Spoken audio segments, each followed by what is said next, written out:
Olá, sejam muito bem-vindos a mais um vídeo do canal Medicina Mose. Eu sou Edson Roberts de Noronha e vamos dar início a uma sequência de vídeos sobre as hemoglobinopatias, ou seja, patologias que afetam a hemoglobina, aquela proteína que está presente nos glóbulos vermelhos, nas nossas hemácias, e que tem a nobre função de transportar o oxigênio por todo o nosso corpo. Esta aula está dividida em duas partes. Neste vídeo eu vou falar das talassémias, particularmente das beta-talassemias. E no próximo vídeo vou falar-vos das alfa-talassemias. As talassemias fazem parte de um grupo de desordens hereditárias que têm como característica básica uma deficiência na síntese da cadeia das globinas.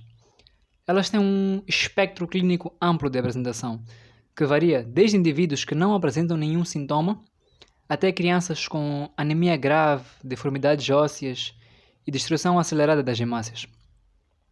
As talassemias são classificadas de acordo com o tipo de cadeia globínica que se encontra deficiente. Os tipos mais conhecidos são as beta-talassemias, quando há deficiência da produção das cadeias beta, e as alfa-talassemias, quando há deficiência na produção das cadeias alfa. E vamos nos focar primeiro nesta desordem, a beta-talassemia. Vamos primeiro ver este breve historial.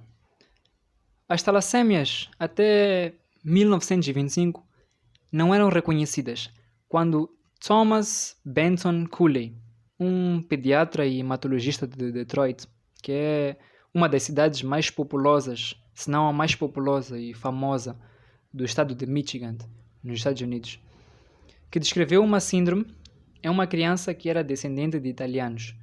Esta síndrome era caracterizada por anemia profunda, esplenomegalia, que é um aumento do tamanho do baço, e deformidades ósseas.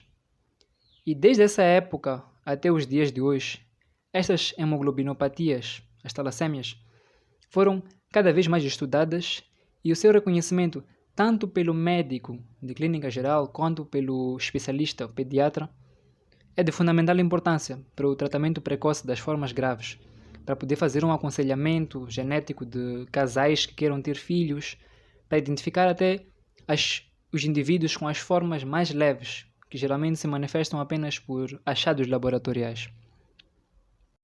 Ok, beta-talassemias. Vamos então ver a prevalência desta doença. A maioria dos relatos da doença foram em pacientes descendentes de italianos ou gregos. E atualmente, a nível mundial, uma grande parte dos casos se concentra nos países do Mediterrâneo, Grécia, Ilha do Chipre, onde a prevalência do gene beta-talassêmico é de aproximadamente 5 a 15%. A doença também é identificada com uma certa frequência no norte da África, na região da Líbia, Argélia, Egito, assim como nos países do Oriente Médio, no Afeganistão, no Catar, Israel e também na população negra dos Estados Unidos. Quais são os mecanismos genéticos envolvidos nesta desordem? A beta-talassemia é caracterizada por uma diminuição ou ausência na síntese de cadeias beta de globina. O gene defeituoso apresenta geralmente mutações pontuais, seja por uma troca, um acréscimo ou deleção de um ou dois nucleotídeos que estão envolvidos ali na regulação ou expressão do gene que é responsável por produzir a cadeia beta. Vamos entender melhor isto. O gene da cadeia beta de globina está presente aqui no cromossoma 11, juntamente com os genes das outras cadeias globínicas não alfa. Ou seja, este gene beta está aqui no mesmo cromossoma que a cadeia delta, que é encontrada na forma adulta, e na cadeia gama, da forma fetal. Os genes dessas três cadeias globínicas compõem aquilo que nós chamamos de haplótipo do grupamento beta-globínico. Haplótipo é esta combinação de um grupo de alelos destes genes que fazem parte do mesmo cromossoma. Então, pode ocorrer aqui, nestes genes, uma troca, um acréscimo ou uma deleção. Aquele nucleotídeo pode ser removido. E existem pelo menos 200 tipos de mutações envolvidos com as beta-talassemias, embora cerca de 20 deles respondem por 80% dos casos a nível mundial.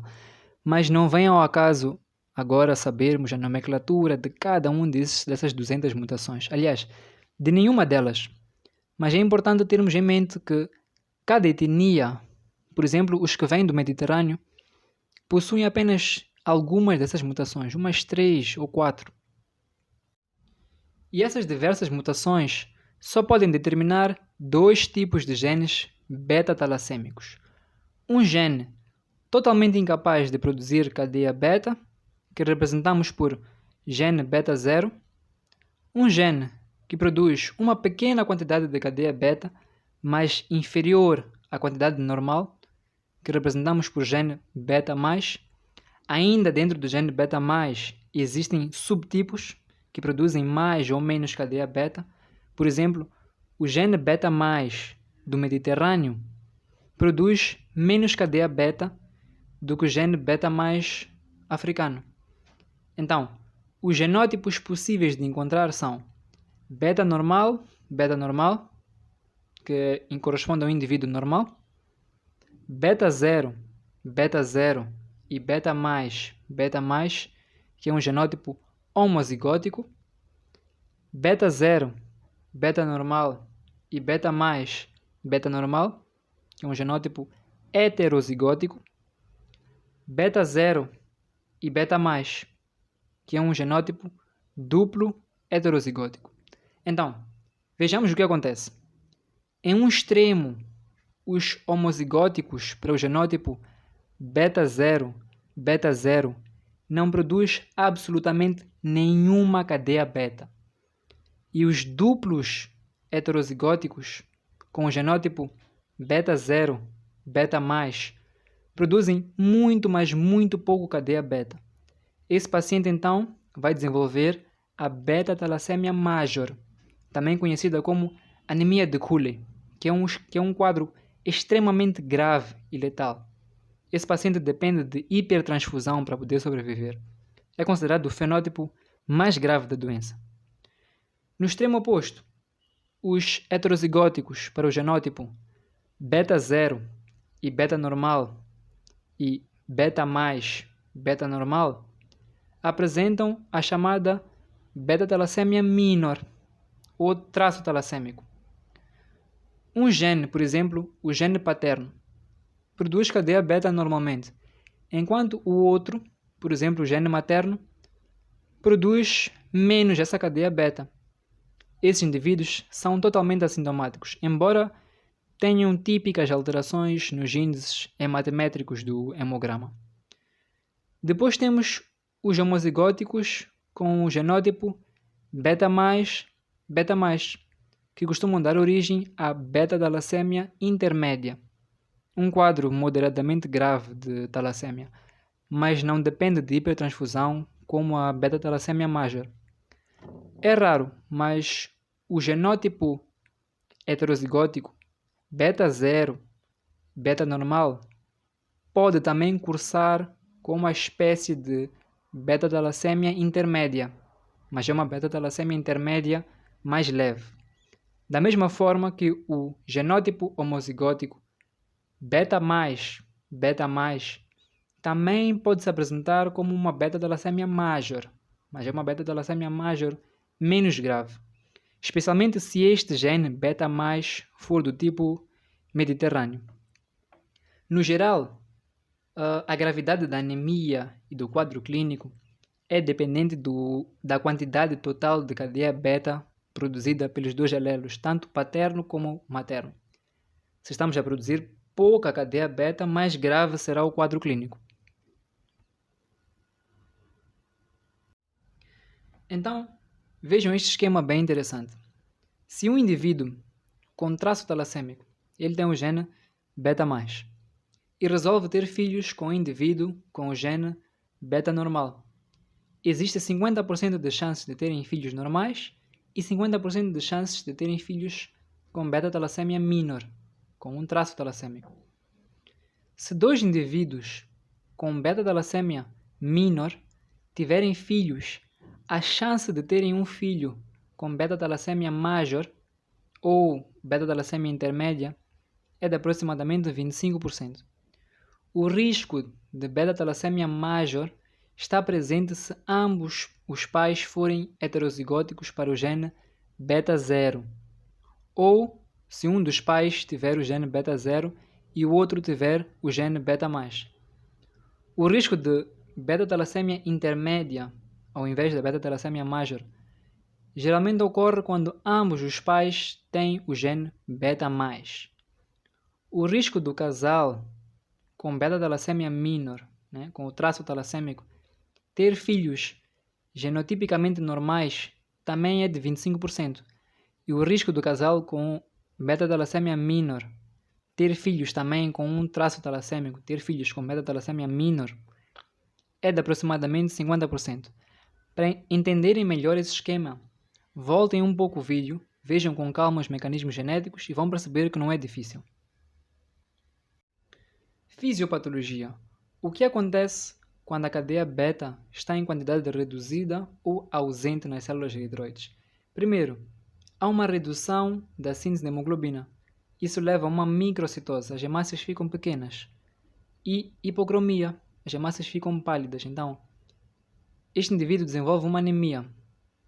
Segundo, sobram cadeias alfa no interior do eritroblasto, que é o precursor do eritrócito. E essas cadeias alfa são completamente insolúveis. Elas vão se precipitando ali no citoplasma da célula.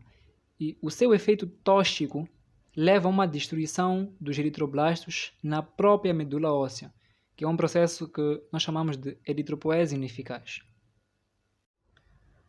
Na beta-talassemia major, apenas 15 a 30% dos eritroblastos conseguem escapar da destruição medular. E esses poucos que sobrevivem originam hemácias defeituosas, porque elas, além de serem microcíticas e hipocrômicas, contêm lá corpúsculos de inclusão, que são remanescentes da cadeia alfa, que isso deixa elas mais susceptíveis à fagocitose pelos macrófagos do baço, e isso explica uma hemólise extravascular. Em resumo, a anemia é consequência, ao mesmo tempo, da redução da síntese de hemoglobina, da eritropoese ineficaz e da hemólise crônica extravascular. Mas ainda há um outro problema. A eritropoese ineficaz acaba estimulando, por um mecanismo que ainda não é muito bem conhecido, a absorção intestinal de ferro. E isso leva a um acúmulo deste metal nos tecidos, aquilo que nós chamamos de hemosiderose ou hemocromatose, mesmo na ausência de reposição inadvertida de sal ferroso. Este é um fenômeno chamado hemocromatose eritropoética. Então, o clínico nunca deve confundir uma talassemia com anemia ferropriva, porque na anemia ferropriva também há um aumento da absorção intestinal de ferro. Vejamos o quadro clínico e laboratorial da beta-talassemia major. O tipo mais clássico desenvolve-se no homozigótico para o gene beta 0, ou seja, o genótipo beta 0, beta 0. Embora também possa ocorrer esse fenótipo com as combinações beta 0 e beta+, ou beta+, beta+, do Mediterrâneo. A ausência completa ou quase completa da cadeia beta permite com que haja a formação de uma quantidade expressiva de complexos de cadeia alfa, que vão provocar a destruição celular. Como até os 3 a 6 meses de idade, a hemoglobina que predomina é a hemoglobina fetal, portanto, alfa 2, gama 2, não há necessidade de cadeias beta. Então, não há como sobrar cadeias alfa, uma vez que quase todas elas vão se ligar às cadeias gama, que é para formar a hemoglobina fetal. A partir dessa faixa etária, a doença se instala com anemia grave. A hemoglobina pode estar entre 3,0 a 5,0 gramas por decilitro. E estes indivíduos também vão desenvolver icterícia, que é a cor amarelada da pele e das mucosas por um aumento da bilirrubina. E isso se dá devido à destruição das células eritroides. E esse ritmo acelerado de destruição das células eritroides, tanto na medula quanto na periferia, estimula fortemente a maturação dos eritroblastos, claro, por intermédio da eritropoetina, que é uma hormona produzida pelos rins. E isso leva a uma hiperplasia eritroide. Então, se formos a solicitar um esfregaço sanguíneo, vai nos revelar uma eritroblastose periférica marcante, ou seja, uma grande quantidade de eritroblastos no sangue periférico. Como consequência desta hiperplasia eritroide, há uma grande expansão da medula óssea, mais do que em qualquer outra anemia. Isto leva às clássicas deformidades ósseas. E quais são essas deformidades? Há uma proeminência dos maxilares, o indivíduo vai se apresentar com fáscias talassêmico ou fáscias de esquilo. Há um aumento da arcada dentária superior, com uma separação dos dentes, enquanto as reservas metabólicas estão a ser utilizadas para a formação dos eritrócitos. Outras funções, como crescimento, desenvolvimento e resposta imunológica, acabam por ficar prejudicadas. Por isso, é regra nós encontrarmos uma baixa estatura nestes pacientes. Assim como disfunções endócrinas, inanição, estes pacientes têm alguma deficiência para assimilar os alimentos ou têm algum problema para se alimentar e ficam extremamente fracos. Também ficam mais susceptíveis a desenvolver infecções. Por conta da hemólise crônica, as crianças talassêmicas estão sujeitas a desenvolver a litíase biliar, que é popularmente conhecida como cálculos biliares ou pedras da vesícula biliar, pelo acúmulo do bilirubinato de cálcio, e podem também desenvolver úlceras maleolares. Esta primeira criança com beta-talassemia major tem descendência libanesa. Aqui é possível observar a face talassêmica com separação dos dentes. Aqui nesta outra criança também podemos observar uma proeminência dos maxilares e um aumento da arcada dentária superior. Outro achado clássico é a hepatoesplenomegalia. Tanto o fígado como o baço ficam aumentados de tamanho. Na verdade, as talassêmias estão entre as causas de esplenomegalia maciça. E o aumento dessa víscera se dá tanto pela hemólise crônica, pelo sistema retículo endotelial, como pela eritropoese extramedular. Por causa desse estímulo intenso de proliferação que leva à hiperplasia eritroide, vai fazer também com que aqueles órgãos que produziam as células eritroides na vida fetal, como o fígado, o baço, voltem a produzir novamente essas células. Então, tudo isso vai aumentar a destruição pelo próprio baço e levar a uma esplenomegalia. A radiografia do crânio pode revelar os aspectos clássicos de expansão medular. Nós podemos observar que a camada cortical dos ossos vai ficando mais delgada, a espessura vai diminuindo e há também um alargamento da cavidade medular. Nesta imagem podemos observar esse aspecto de cabelos em pé na extremidade do crânio. Nos ossos da mão notamos também esse adegalçamento cortical, com expansão dos espaços entre as trabéculas ósseas. Os achados laboratoriais são de uma anemia grave, microcítica e hipocrômica, com um volume corpuscular médio que varia entre 48 a 72 fentolitros e a concentração de hemoglobina corpuscular média varia entre 23 a 32 gramas por decilitro. O paciente tem alterações características de hemólise extravascular. Vai se apresentar com bilirubinemia indireta, que justifica a icterícia, um aumento de LDH, redução de aptoglobina, reticulocitose como um mecanismo compensatório por conta desta hemólise. E como esta anemia não é exclusivamente pela hemólise, o índice de reticulócitos é de apenas 5 a 15%, que acaba sendo menos do que o esperado, para a gravidade desta anemia. O hemograma pode apresentar leucocitose neutrofílica, portanto, um aumento dos leucócitos à custa dos neutrófilos, mas a plaquetometria está normal, não há nenhuma alteração do número de plaquetas.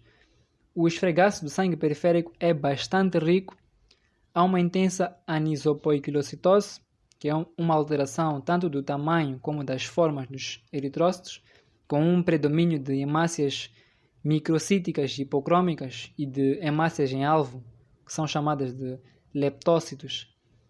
A eritroblastose é marcante, que é decorrente de hiperplasia eritroide exagerada, e a fragilidade osmótica das hemácias em alvo está reduzida, pois a sua superfície é maior proporcionalmente ao seu volume, o que é o oposto ao que acontece com os microesferócitos. Então, acaba entrando mais água para o interior da célula, o que também favorece a sua destruição. Os eritroblastos na periferia, as hemácias nucleadas, correspondem a mais de 10% da contagem leucocitária, ou mais de 200 células por milímetros cúbicos.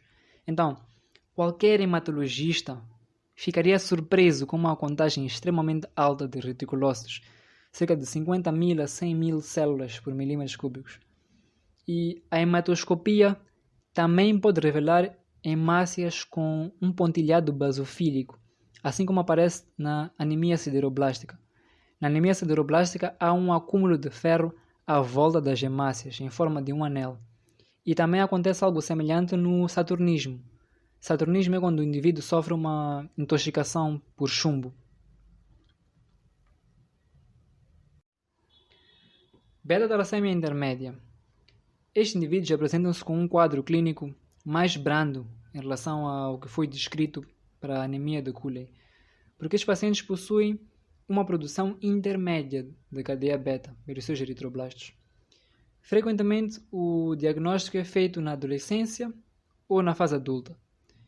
Estes indivíduos são cronicamente anêmicos, geralmente apresentam uma hemoglobina na faixa entre os 6 a 9 gramas por decilitro e o hematócrito varia entre 18 a 27%.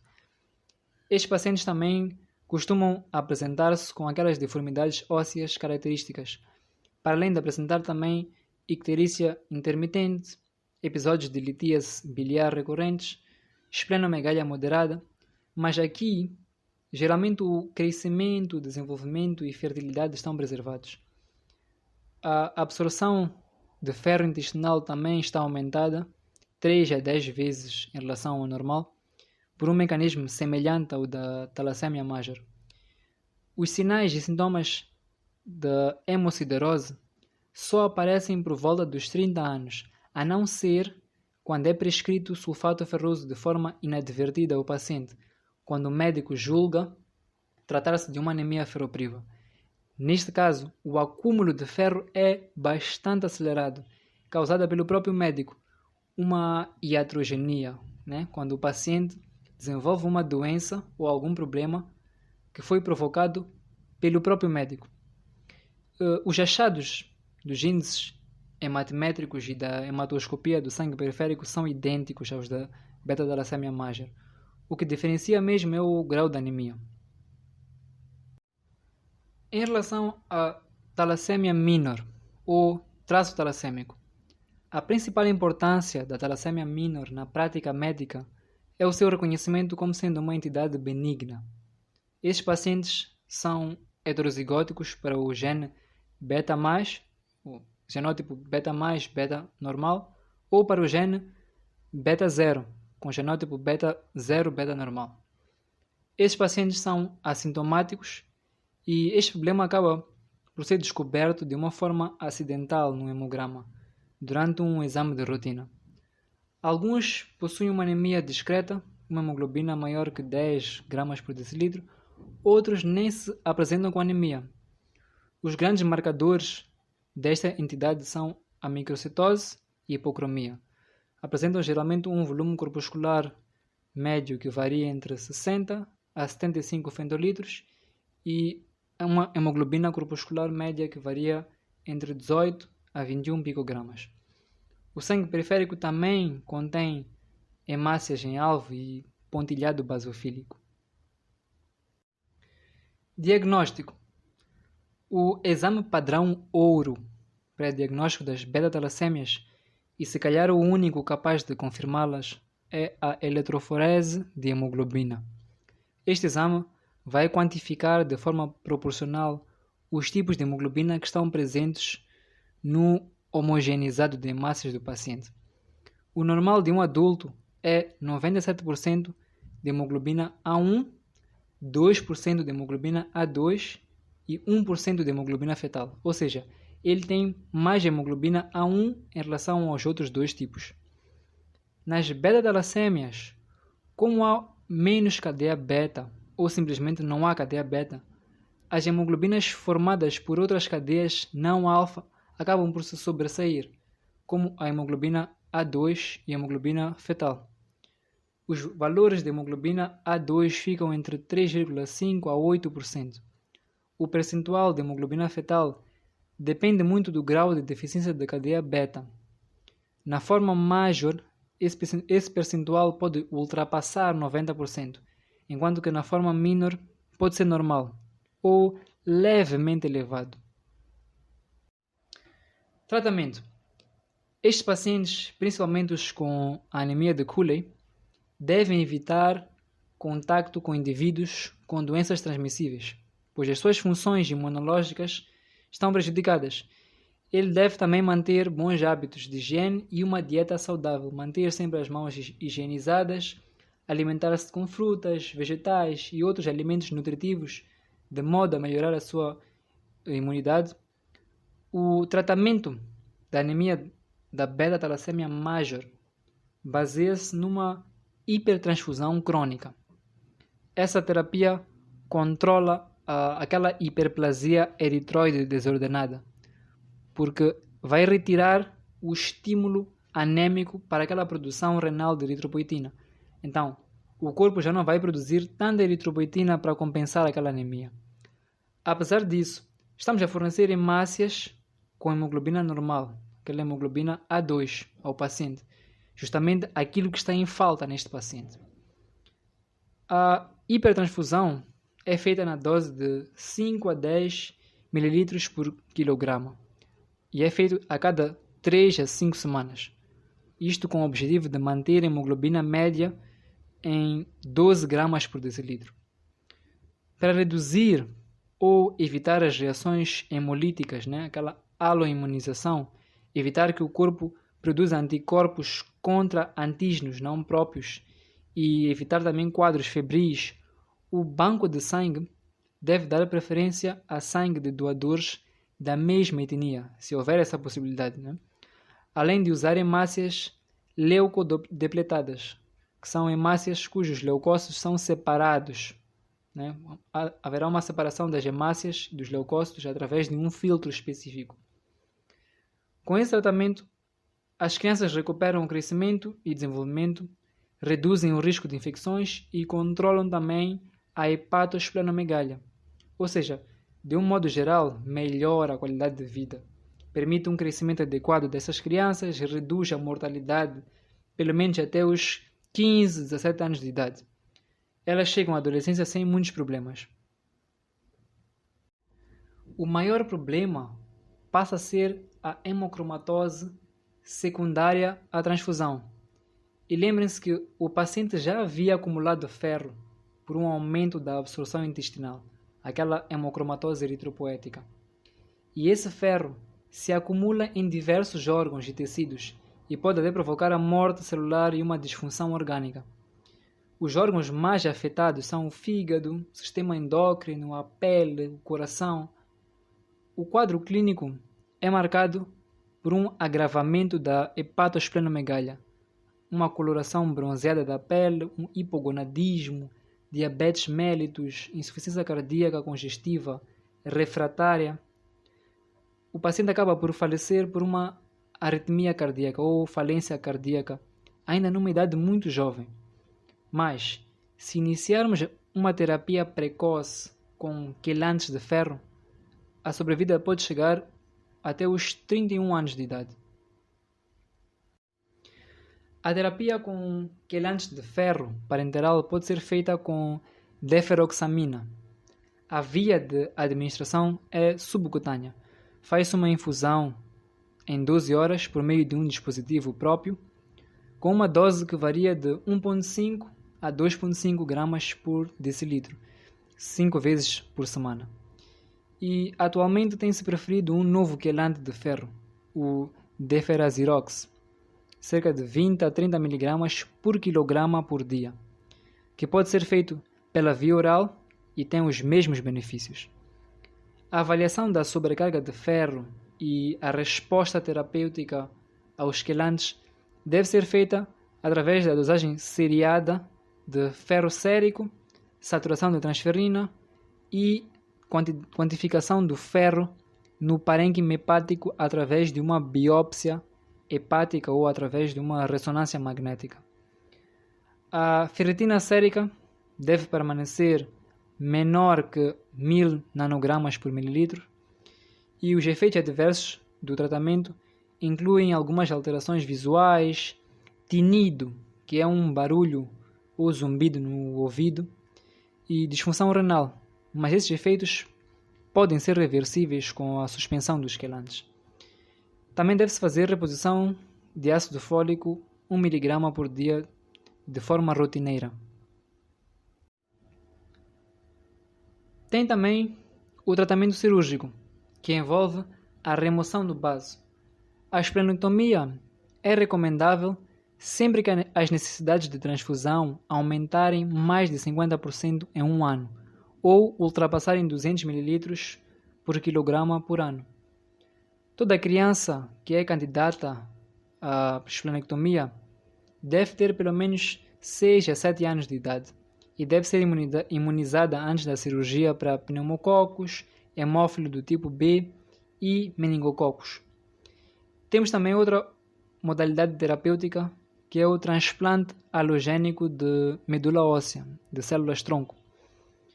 Essa terapia tem excelentes resultados quando é indicada de forma correta. A indicação do tratamento está dividida em 3 classes.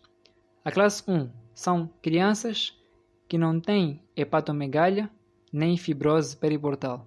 Se não tem nenhuma fibrose à volta da veia porta, que é aquela veia, que recebe todo o sangue do intestino, baço, pâncreas, vesícula biliar, e esse paciente também tem uma boa adesão à terapia com quelantes de ferro, este paciente apresenta uma chance de sobrevida longa livre da doença acima de 90%, que até podemos considerar como cura.